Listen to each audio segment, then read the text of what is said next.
रंभा मालिकेच्या आजच्या भागामध्ये आपण पाहणार आहोत की आता सगळीजण बसलेली असतात आणि आता त्यांचा खेळ सुरू असतो आणि या खेळमध्ये रंभाने सगळ्यांची कोडी ओळखायची असतात आणि ती कोडी तिने अचूक ओळखली तर तिला जे हवं ते खायला मिळणार असतं आणि त्यामुळेच आता रमा प्रत्येकाच्या कोड्यांचं उत्तर अचूक देत असते।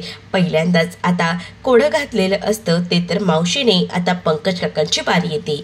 पंकज काकांचं कोडं देखील आता अचूक उत्तर बोलून रमाने आता बाजी मारलेली असते। रमाला आता उकडलेलं अंड दिलं जातं आणि त्याच वेळेला रमाला सांगितलं जातं की हे उकडलेलं अंड दररोज तुला सकाळी खायचं आहे, जेणेकरून तुला जे आहे ते व्यवस्थित वाटेल आणि त्याचसोबत आता तुझ्या बाळाच्या वाढीसाठी तुझ्यासाठी हेल्दी राहण्यासाठी हे तुला सगळं काही करायचं आहे असं पंकज काका तिला बोलतात। त्याच वेळेला आता कावेरी सुद्धा तिला दुसरं कोडं घालते आणि त्याच वेळेला त्याचं अचूक उत्तर पनीर असं तिने दिलेलं असतं। त्यामुळे आता कावेरी तिच्यासाठी पनीर सुद्धा खास घेऊन येते। तर इकडे मात्र आता अक्षयच्या घरी प्रोग्राम सुरू असतो। अक्षयच्या डोळ्याला पट्टी बांधलेली असते आणि त्याने आता रमाचा हात अचूक ओळखायचा असतो की ती रमाच आहे करून। त्यानंतर आता सगळेच जण विचार करत असतात आणि म्हणत असतात की अक्षय तर या गेममध्ये हरणं शक्यच नाही, कारण अक्षय आणि रमा यांचं जे काही बॉन्ड आहे ते घरात सगळ्यांनाच माहिती असतं। आता अक्षय सगळ्या मुलींचे हात बघत असतो। त्याच वेळेला आता तो माहीकडे पोहोचतो। माहीच्या हाताला स्पर्श केल्यानंतर त्याला वेगळाच काहीतरी स्पर्श जाणवत असतो, कारण तो रमामध्ये जो काही स्पर्श होता तो रमाचा स्पर्श जो आहे तो इथे दिसत नसतो आणि म्हणूनच तो एकदम विचलित झालेला असतो की नेमकं काय आहे। तो एका पॉइंटला बोलतो की इथे रमा बसलेलीच नाहीये आणि त्यामुळेच तो आता सगळ्यांचे हात चेक करत असतो। इकडे मात्र आता कावेरीचं कोडं घालून झाल्यानंतर आता कोडं घालायची वेळ येते ती म्हणजे ते असणाऱ्या साई जो आहे तो सुद्धा आता कोडं घालतो। साईच्या कोड्यामुळे आता खूप जास्त टेन्शनमध्ये आलेली असते ती म्हणजे रमाला कळत नसतं सुरुवातीला, परंतु ज्या पद्धतीने आता साईने कोडं सांगितलेलं असतं तसाच विचार करून आता रमा त्याचं अचूक उत्तर देते आणि गुलाबजाम असं म्हणते। त्यावर साई तिच्यासाठी गुलाबजाम घेऊन येतो आणि तो गुलाबजाम जेव्हा रमा खाते तेव्हा रमाला खूप छान वाटतं, तिच्या डोळ्यातनं पाणी येतो। त्यावर कावेरी आणि मावशी विचारतात रमा काय झालं आहे। त्याच वेळेला रमा म्हणत असते की आपण हे सगळे काही खेळ करतोय तेव्हा हे असायला हवे होते, अजून बरं वाटलं असतं। तर इकडे मात्र आता अक्षय स्पर्श करत असतो आणि अचूक ओळखायचा प्रयत्न करत असतो, पण आता अक्षयला कळत असतं की इथे आपली रमा बसलेलीच नाहीये। त्यामुळे तो सगळ्यांना म्हणतो की नाही इथे माझी रमा आहेच नाही, तुम्ही सगळेजण माझ्यासोबत चिटिंग करताय, मला माहिती आहे, आणि डोळ्यावर लावलेली पट्टी काढून टाकतो। त्याबरोबर शशिकांत म्हणतो ही काही तुझी बायको तर इथेच बसली आणि तू असं कसं म्हणतोयस की तू ओळखलं नाहीस, काय रे तू असा कसं करू शकतोस तू, असं बोलून त्याची आता मजा घेत असतात। तर आता अक्षयला सुद्धा कळत नसतं की आपण रमाचा स्पर्श ओळखला कसा नाही। आणि त्याच वेळेला आता इकडे मात्र सीमा त्याचसोबत जानू म्हणत असतात की अरे असू दे, एखाद्या वेळेला होतं आणि तसंही प्रेग्नन्सीमध्ये काय ना हातापायांना सूज येते आणि म्हणूनच तू ओळखू शकला नसशील, असं बोलून कसा तरी विषय टाळला जातो।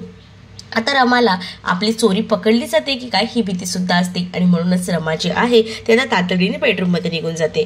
तर इकडे आता त्या माहीच्या मागोमाग अक्षय सुद्धा आलेला असतो आणि अक्षय आता तिथे आल्यानंतर त्या रमाची माफी मागतो आणि मी तुझा हात ओळखू शकलो नाही, खरंच सॉरी, खरंच माझं चुकलं आहे, असं बोलून तो आता तिची माफी मागत असतो। त्यावर माही म्हणत असते की त्यात माफी मागायचं काय आहे, तुम्ही स्पर्श ओळखला नाही, ओळखला असता, कारण आता मी प्रेग्नेंट आहे, माझ्या शरीरात बरेच बदल होत आहेत आणि त्यामुळे तुम्हाला हे समजलं नाहीये, बस इतकंच, मग त्यासाठी तुम्ही माफी का मागताय, असं बोलून ती त्याला आता शांत करण्याचा प्रयत्न करत असते। आणि त्यामुळेच आता त्याला सुद्धा थोडं बरं वाटतं की चला कुठेतरी व्यवस्थित आता सगळं काही झालेलं आहे। आणि त्याच वेळेला आता माही जी आहे ती म्हणत असते की तुम्ही स्वतःला वाईट वाटून घेऊ नका, व्यवस्थित आहे सगळं काही। तर इकडे आता रमाला गाढ झोप लागलेली असते आणि साई म्हणत असतो आज कित्येक दिवसानंतर रमा इतकी गाढ झोपली आहे, दररोज टेन्शन, त्यामुळे बिचारीच्या शरीरावर किती हाल होत होते आणि त्यामुळे तरी सुद्धा तिला कळत नव्हतं, पण आता साई इतकी काळजी घेतोय ना, इतकी काळजी अक्षयने सुद्धा घेतलेली नव्हती, हे कावेरीला कुठेतरी जाणवतं। साई साई म्हणत असतो की चला आता मी येतो, आता मला उशीर झाला आहे. कावेरी म्हणते तू तिच्या पाठीशी खंबीरपणे उभा राहतोस ना, म्हणून माझ्या मुलीला सगळं जिंकायचं बळ मिळतं असं बोलून ती आता त्याचे आभार मानत असते. साई म्हणत असतो की काय तुम्ही पण, आणि असं बोलून तो निघून जातो. तेवढ्यातच आता पंकज काका तिथे येतात आणि त्याच वेळेला आता कावेरी रमाकडे बघतच म्हणत असते की माझ्या मुलीचे हाल किती होत आहेत या सगळ्यामुळे. मुकादमाच्या घरात लग्न लावून मीच कुठेतरी माझ्या पायावर दगड मारून घेतलाय का असं वाटते. माझ्या मुलीचे किती हाल होत आहेत असं काहीच कावेरी म्हणत असते.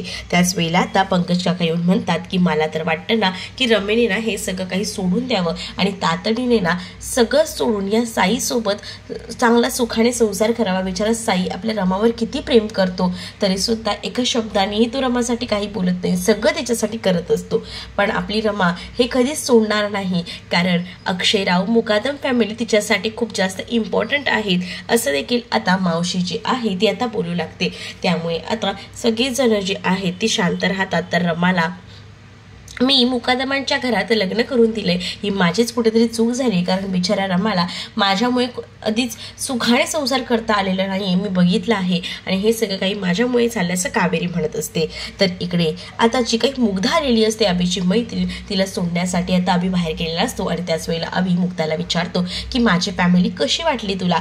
त्याच वेळेला मुग्धा म्हणते की हो तुझी फॅमिली मला आवडली, पण मला जरा तुझ्याशी बोलायचंय. म्हणजे बघ ना, आपण जर पुढे जाऊन लग्नाचा आता विचार करतोय, आपण इन रिलेशनशिपमध्ये आहे, घरात जरी मी काही सांगितलं नसलं तरी सुद्धा, पण मला असं वाटतं की या फॅमिलीसोबत मला नाही राहता येणार, आपण दोघंही वेगळं राहूया असं काहीसं ती आता म्हणत असते. मुग्धाचं हे ऐकून अभि म्हणतो की काय बोलतेस मुग्धा, तू हे असं कसं बोलू शकतेस, कारण का आधीपासून आमच्या घरात हे सगळे एकत्र फॅमिली राहतात आणि तू अचानकपणे मला बोलतेस की हे घर सोडून आपण वेगळा संसार करायचा, कसं काय पॉसिबल होऊ शकणार आहे. त्याच वेळेला आता इथे दारावर उभं राहून आनंद आणि त्याचसोबत जानू या दोघांचे बोलणं ऐकत असतात.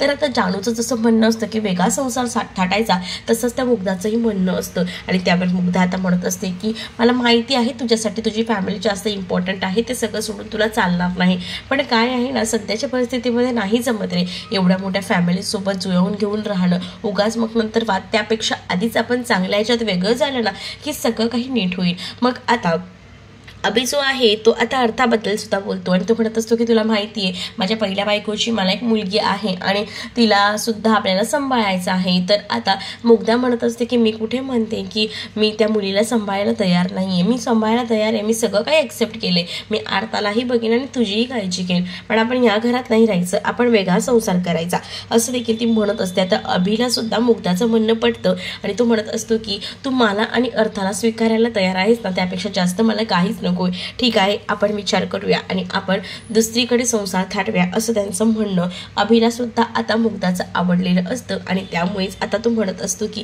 तू माझा इतका विचार करतेस ना हेच माझ्यासाठी खूप मोठं आहे.